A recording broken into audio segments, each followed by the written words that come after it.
Hello Tech Pros, episode 251. Never give up, keep learning, and it doesn't have to be perfect. If you're going to put anything out there, it doesn't have to be perfect to begin with. Welcome to the podcast where we explore the opportunities, challenges, and anxieties that technical professionals and techpreneurs face when building their career, building their products, and building their business. This show is about the people behind technology and the mindsets and skill sets they developed that led to their success. You can learn more about this podcast and our guests at hellotechpros.com and about overcoming social anxiety at anxietynerd.com. All right, let's get started. Hello Tech Pros, this is Chad Bostic, and I'm excited to introduce our featured guest today, Tiffany Simpson. Hey Tiffany, how's it going? Hi Chad, thanks for having me. I'm doing well today. Great. It's awesome to talk with you. Where are you from? Where are you calling in? Where in the world are you? I'm from Belize. Belize. Man, that's a country I've never been to. I've been to Costa Rica, which is, I think, a next door neighbor or pretty close to you guys. I've never been to Belize. I've heard it's beautiful down there. Yes, it is. Really nice beaches. Awesome. Well, Tiffany Simpson is a digital media consultant whose journey as an entrepreneur took an about turn when her son was diagnosed with autism. It was during this challenge when Tiffany decided to create computer games and mobile apps to help her son develop his speech. She has since created more solutions to improve her son's educational and social skills. And Tiffany, as you know here on Hello Tech Pros, it's all about helping people build their careers, build their products, build your business. And I think you can really help us in at least two of the three areas here. So we're going to be talking about building products and building business. So specifically building these computer games and mobile apps that help your son. And then throughout the conversation, learn how that you built a business by being in this space. So take us back to maybe what your life was like, what you were doing before your son was diagnosed with autism. Were you an application developer? Were you an online entrepreneur? Or was this something that you started getting into after working with your son? Well, the funny thing, Chad, is that I'm a musician, and my journey as an entrepreneur started when I finished college. I started my own business because I could not find a job. And so I had teamed up with my brother and we had started a publishing company. But it was after my son's diagnosis that I started to, or the idea came to me to teach myself how to create these apps to help him. It didn't initially started with the apps. One day I was observing him. He was trying to say something to me, but he was opening and closing his mouth, but his lips weren't moving to form the words. So I just had this idea that I could use the camera on my cell phone to record my mouth while saying his name and other words that he would be saying at his age. I think at this time he was 3 years old. And I would record my mouth saying specific words, and then he would just look at the recordings over and over and over again, and he would start to mimic the movement of my mouth as a way to develop his speech.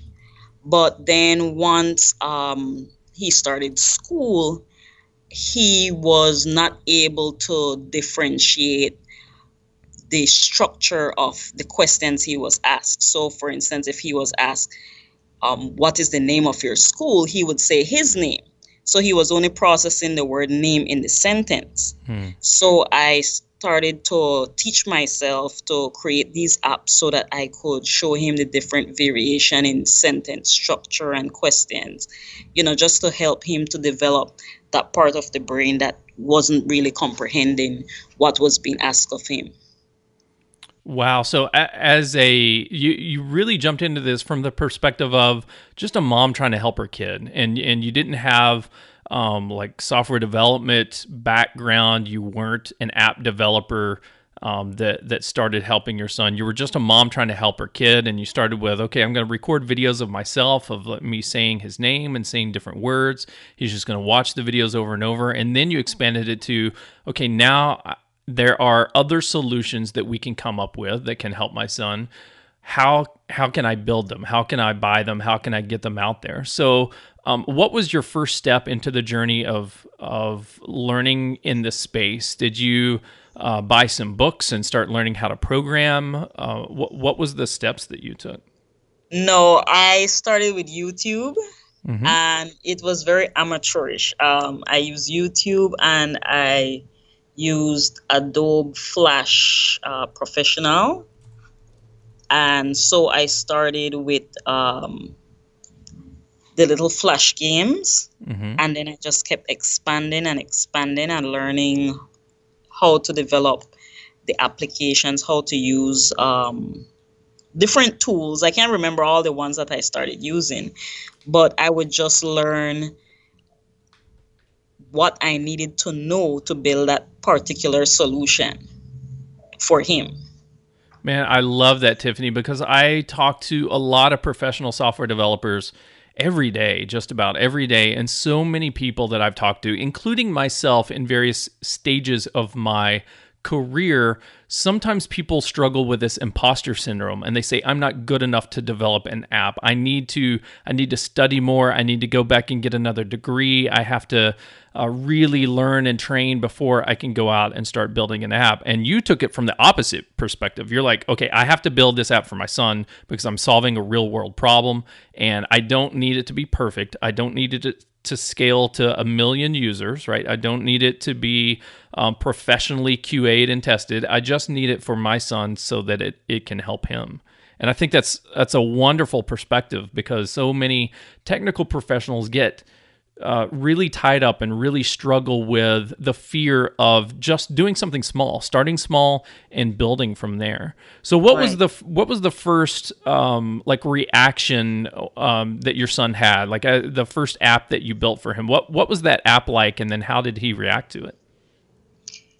I think it was an application to help him identify shapes and colors. He liked it. He was always very good with any touchscreen device. He was very good with using the computer. He had excellent hand-eye coordination. He was able to just jump behind the computer and use the mouse very efficiently. So I didn't have an issue with having to teach him how to use the computer or use a mobile device. He already knew what to do.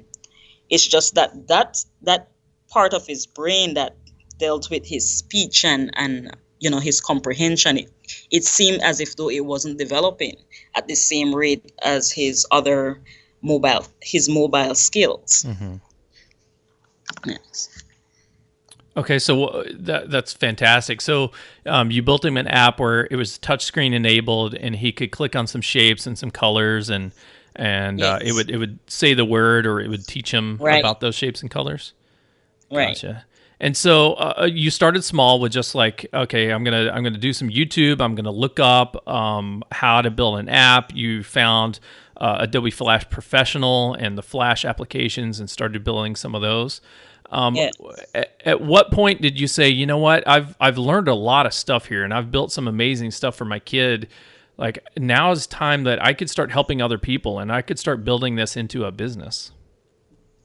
Well, I think the idea of building the business came afterwards. I was taking care of my son on my own and running my own business. Those were 2 full-time jobs. Mm-hmm. And it became clear to me that the most practical thing for me to do is use my new skill of building these apps to create a business. And I could create apps for my son and then sell them at the same time. Well, my son, he's still a bit young, but we have a national exam here that students take when they're leaving primary school.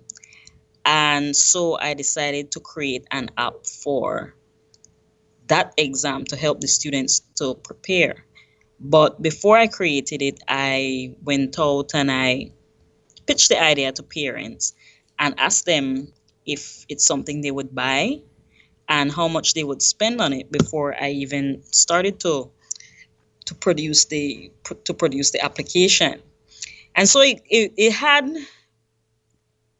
we're not as technologically advanced here in Belize, but it had good enough traction for me to decide to develop the app and launch it as a product on the market. Wow, cool. So, what, how much input did you get from the marketplace? Like, what was the reaction? Was there, hundreds of people or dozens of people or just a couple of friends that said, yeah, this would be great? Well, I first took it to the schools, Mm-hmm. and I went primarily to the principals, Okay. and they were very excited about the product. Some parents were a bit hesitant because the idea of the kids using a laptop or a computer was a bit strange because it was a bit difficult for them. And they just decided that if they can't do it, then how could a 12-year-old child do it? But the kids are technology natives, so they were able to catch on. It just took some time for the parents to understand that, yes, this is something that their children can do, and you don't necessarily have to teach them how to use a computer, but their natural talent can be used for them to practice for these exams. The exams were really bad, the results were really bad. And so in time, parents were very happy to have a solution that would help their kids to prepare for this exam on autopilot. That's fantastic, and I love that example because I vividly remember. My daughter's 7 now, but back when she was 3, she was playing with her iPad, and we had been talking to Grandma about, Grandma needs to get an iPad because it's so amazing, and she checks out books from the library all the time. She can check out virtual books instead of driving down to the library and taking them back and forth. She can just read the book there on her device, and she's like, I have no idea how to use this. And then my daughter said, oh, here, Nina, I'll teach you how. And so she gets out the device and start, the 3-year-old teaching her grandmother how to use a device like that. And so, yeah, I think you're right. Like the kids are going to have no problem with the technology. What they need to learn is the material, like whatever material that we're trying to teach them. And sometimes the best medium to teach them that material is from a book. Sometimes it's from like physical manipulatives, like counting sticks and stuff like that. And other times it's through technology. So it's really, really great. I love tech ed. I love educational technology. So once you got it out there and you took that first app to the school and you saw that kids were learning, they were improving their exam scores, things were going well. Some of the parents started to buy into it and say, okay, I don't understand it, but my kid understands it, and at least it's helping them improve their exam scores. Like, what happens to the products or to your business after that? Well, I started to scale up naturally. I added a few more of I started Game Prep, which is acronym for Global Apps for Mobile Examination Prep. And these are applications that help individuals to prepare for standardized exams. So I was able to create more applications for other standardized exams across different regions and for other countries and stuff like that. So I use the same format to scale up the business and target other markets that had the same problem. So throughout this journey, were you a sole developer? Were you developing all these applications yourself, or did you started to bring on team members in order to help you build the apps? No, I did all of it myself. And Nice. One of the issues, I guess, or one of the drawbacks, and I guess this is the same for small business owners, is that you want to be able to micromanage everything. Right.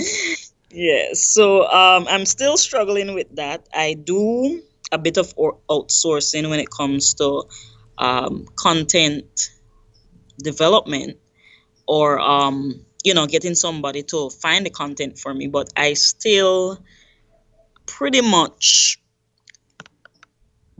I build all the apps myself. Gotcha. So as a developer myself, as a person who's developed lots of apps for corporations in the past, I'm okay with like the logic and the code and the scripts and so forth. But like user interface design and graphics, I'm horrible with. So did your applications, I'm assuming they had some sort of visual elements, right? They had shapes and they had colors. Yes. And they had icons or pictures and things for the kids to click on. Did you create this artwork yourself, or did you have somebody else do that? Yes, I did. And it was a bit amateurish, but here in Belize, we didn't have anything like that. So, there was not much there wasn't much basis for critique on the appearance of the application. It has improved drastically over the years, but when it first started, it was a bit, not where it needed to be. But it got the job done, right? And I think that's a really good point that my audience maybe needs to hear. There's probably some people out there, including myself, that needs to hear this, because we suffer from this idea of perfectionism, right? We want it to look perfect. Right. We want it to feel perfect. We want it to be tested perfectly. We want to have every contingency worked out, and we want it to make it look really, really slick and professional. And, sometimes we just need to get it out there and have kids use it, or have our audience use it and get feedback and then adjust and grow from there, instead of spending, years and thousands, hundreds of thousands, millions of dollars trying to develop the perfect app. It's just like, we need a minimum viable product. And sometimes a phrase that I've said recently that some of my audience has picked up on is a MVPOS, a minimum viable piece of, you know what I'm saying, a minimum viable piece of junk that is not perfect, right? It's not a perfect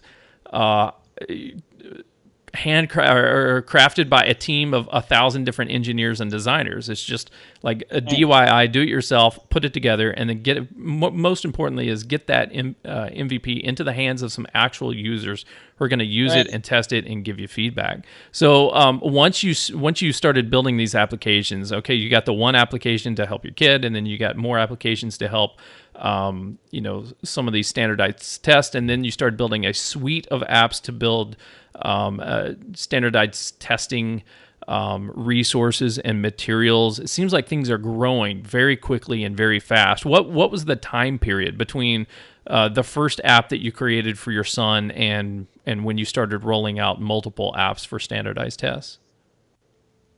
I think it was the same year. It was I started maybe in January of 2011. And then by September, I already had my first product on the market. And I guess the reason for that fast transition is because, money was getting really tight. Mm-hmm. And also the results were really, really amazing. His speech was really good. It wasn't perfect, but it was really good by the end. By September, when I launched my other product, I think it took me about 4 weeks to develop my first app for the market.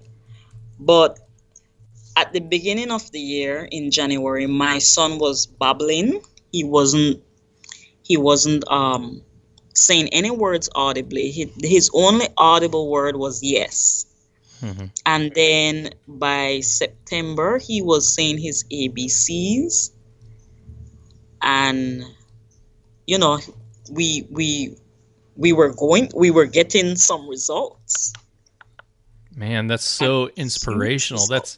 That's an amazing, amazing story, Tiffany, of just in a few months, right? January to September, to see that much results in one individual. And I can imagine the drive, the motivation that gave you in order to keep going forward and to try to expand this into bigger markets. So tell you what, we'll take a break, and when we come back, we will talk about the business side of app development and what the marketing and what the pricing is and all that good stuff. But first, we'll take a quick break and thank our sponsors.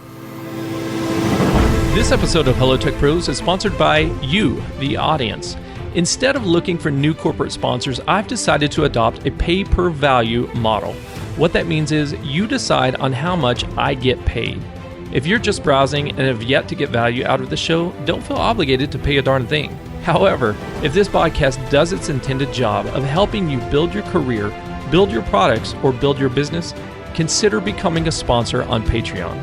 Pick the level of recurring donation that matches the level of value you get out of the show, or make a one-time sponsorship for that big aha moment that have helped turn things around for you. Become a sponsor today at patreon.com/hellotechpros or visit hellotechpros.com/sponsor. Okay, we're back with Tiffany Simpson. Tiffany is a digital media consultant who started building applications when she noticed, her son was diagnosed with autism, and she noticed that his speech patterns was not as developed as where it needed to be. And so she wanted to really, really just help her son develop a better speech capabilities.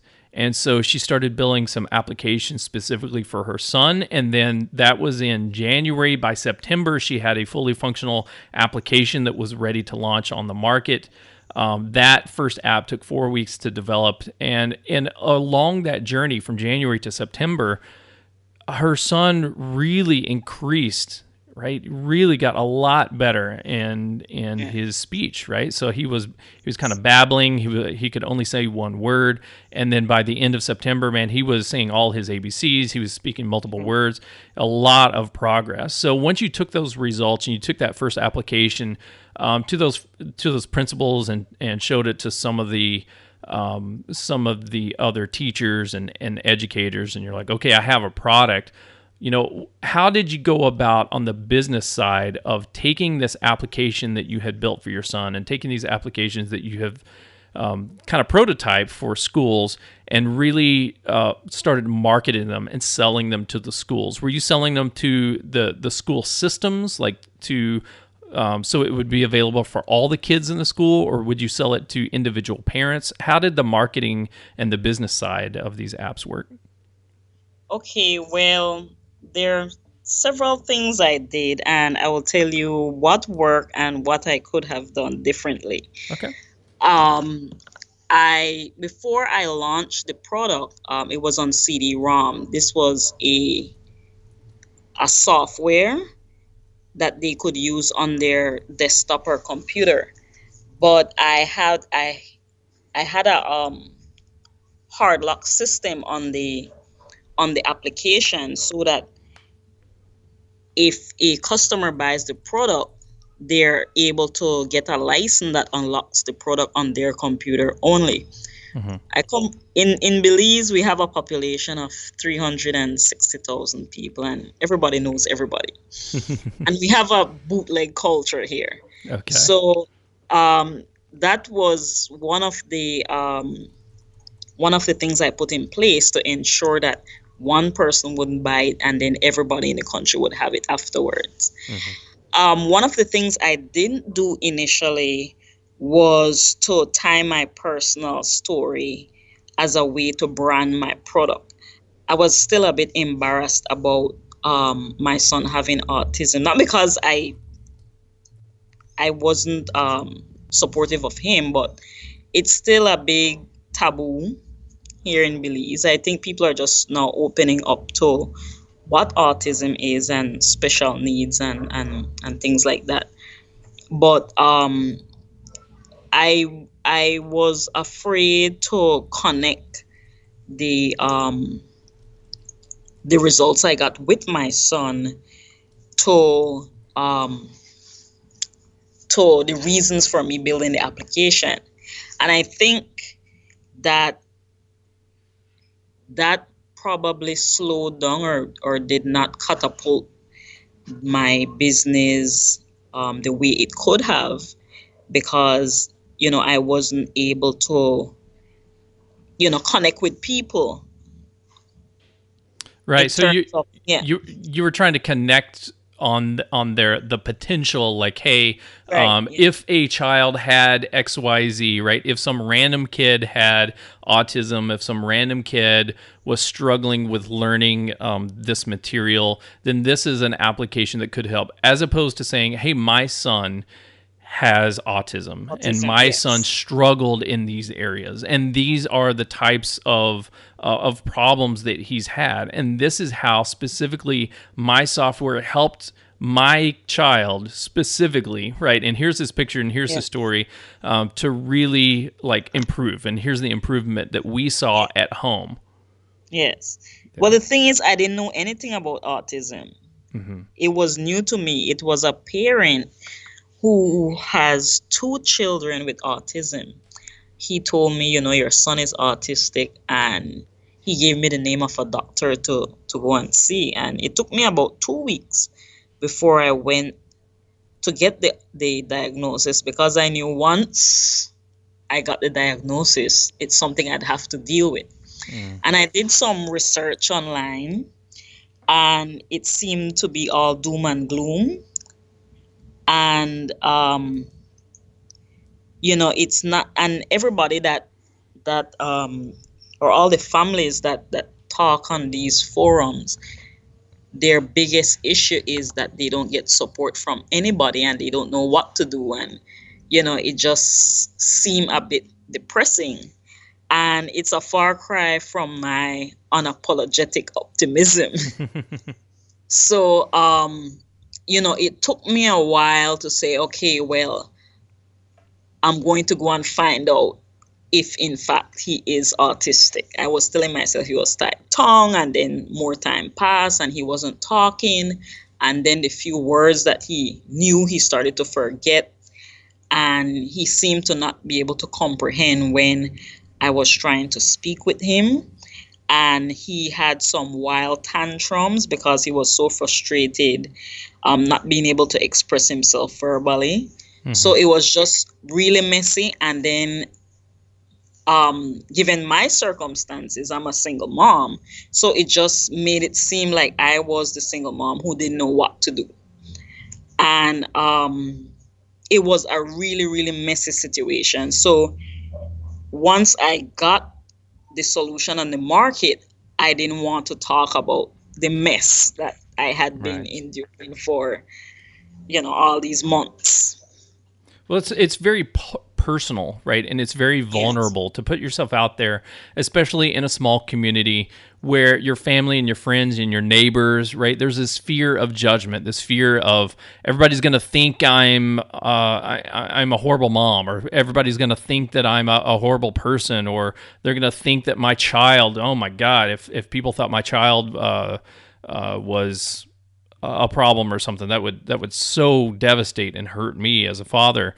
So I can completely empathize and understand with wanting to keep your personal life private, but in certain circumstances, it sounds like the lesson that you learned is we need to be a little bit vulnerable. We need to put our stories out there, right? And that's kind of, I've shared my story with social anxiety here on the podcast multiple times, and that story, once I started sharing it, has been an absolute both a weight lifted off of my shoulders, as well as so much feedback that I've gotten from my audience members who's dialed in and written me, emailed me, texted me and said, Chad, thank you so much for sharing about social anxiety, because that's what some of the same symptoms I struggle with too, and I can relate, and nobody's talking about it, and I thought I was all alone here. So it sounds like what you learned, or what I'm taking away from this lesson is, sometimes it's a personal story and it's difficult to share, but both for our business and for ourselves and for just the market in general, we need to share those stories. We need to be vulnerable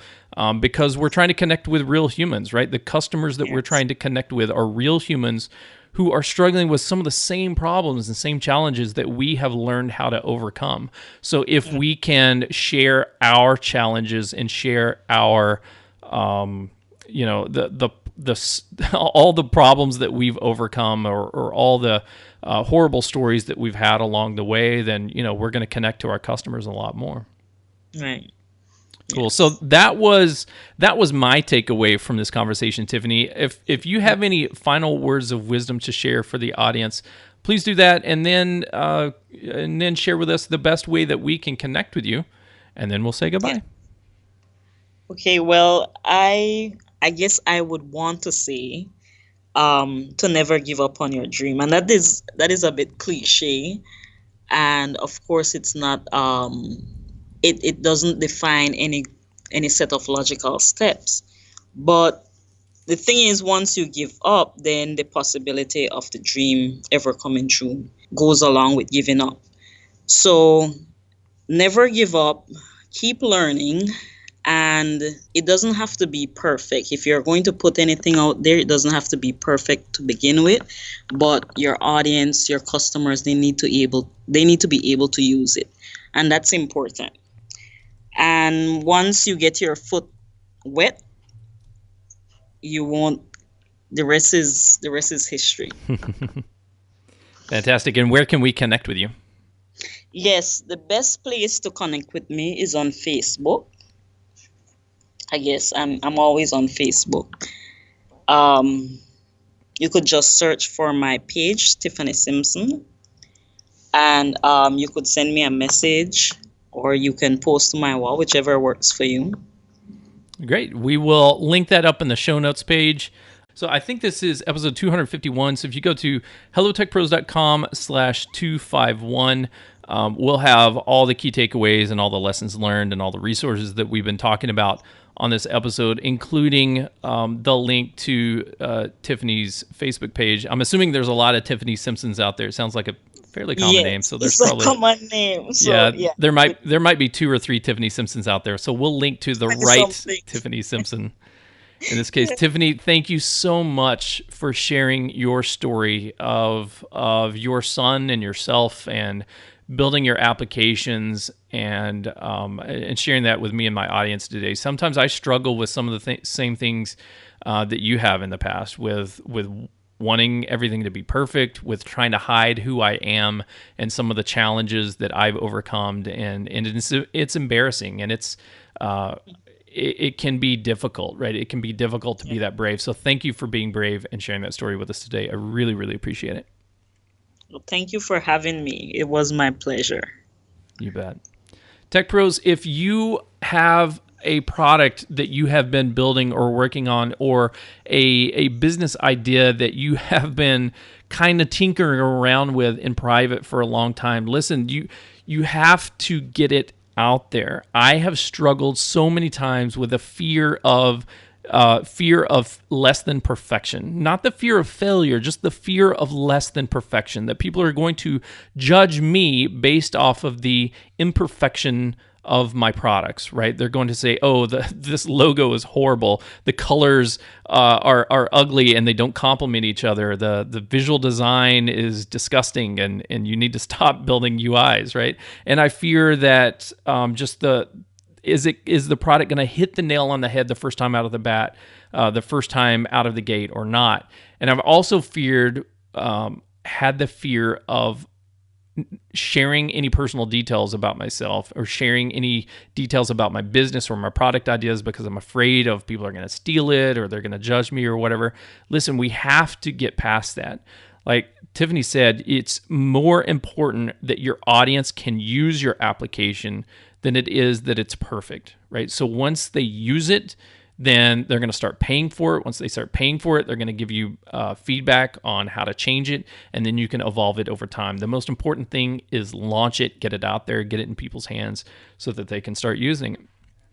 You've been listening to Tiffany Simpson, and I'm Chad Bostic, and until next time, take care. The show notes page for this episode can be found at hellotechpros.com/251. Do you use Slack for team communication? Join the Hello Tech Pros Slack channel at hellotechpros.com/Slack. If this episode helped you out in any way, please leave a review on iTunes and let me know what you thought. iTunes reviews helps our rankings, which helps us grow the Hello Tech Pros podcast to a broader audience, which helps more technical professionals and techpreneurs build their career, build their products, and build their businesses.